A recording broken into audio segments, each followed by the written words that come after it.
பிரச்சாரம் போகும்போது எங்க கூட மிகப்பெரிய கூட்டணி வரப்போகுதுன்னு சொல்றாரு. அப்ப அதிமுக மிகப்பெரிய கட்சி கிடையாதா? திமுக அவர் வாயிலே சொல்லிக்கிறாரு, மிகப்பெரிய கட்சி கிடையாது, எங்க கூட ஒரு பிரம்மாண்டமான கட்சி வரப்போகுதுன்னு பல இடங்கள்ல ப்ரூடா விட்டுட்டு போறாரு. இது வரைக்கும் நம்ம பார்த்ததே இல்லை. இன்னும் தான் கட்சி தொண்டருக்கு இன்னொரு கட்சி கொடிய கையில கொடுத்து அதை பார்த்து புலகாங்கித எடுத்து பிள்ளையார் சொல்லி போட்டாங்கன்னு பேசுற அளவுக்கு புரட்சி தலைவர் உருவாக்கிய இயக்கத்தை, அம்மா அவர்கள் கட்டி காத்த இயக்கத்தை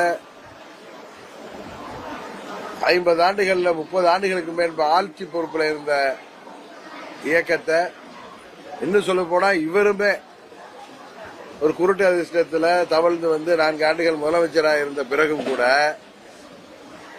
அவருடைய தரம் அவ்வளவுதான் என்று காமிக்கிற அளவுக்கு, அதுவும் கரூர்ல ஒரு கொடூரமான துக்க சம்பவம் நடந்திருக்கிறப்ப அதுவும் தாவேகா கட்சி தொண்டர்களும் அதன் தலைவர்களும் எப்படி அதுல மனதளவுல பாதிக்கப்பட்டு அவர்கள் எல்லோரும்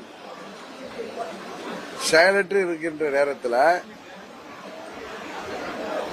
அந்த துக்கத்துல அவர்கள் வலியோடு இருக்கின்ற நேரத்தில் அவர்கள் தொண்டர்கள் பல பேர் இருந்திருக்காங்கிற வருத்தத்தில் இருக்கிற நேரத்தில் குள்ளநரித்தனமாக, நம்ம ஊர்ல சொல்லுவாங்களா ஆடு நினைதுன்னு ஓனாய் அழுத கதையா, இவர் என்னமோ அவங்களுக்கு ஆதரவா பேசுற மாதிரி பேசினா அவங்க எல்லாம் ஏமாந்து இவரோட கூட்டணிக்கு வந்துருவாங்க.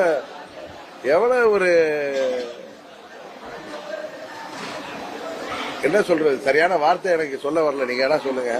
எவ்வளவு ஒரு தரந்தாழ்ந்த அரசியல், இதுவரை நாம் கேள்விப்படாத அளவிற்கு தமிழ்நாட்டில் ஒரு அரசியல் கட்சியின் தலைவர் எப்படியெல்லாம் தன் தொண்டர்களையும் நிர்வாகிகளையும் பொதுமக்களையும் ஏமாற்றுகிற விதமாக அவர் பேசி வருகிறார்.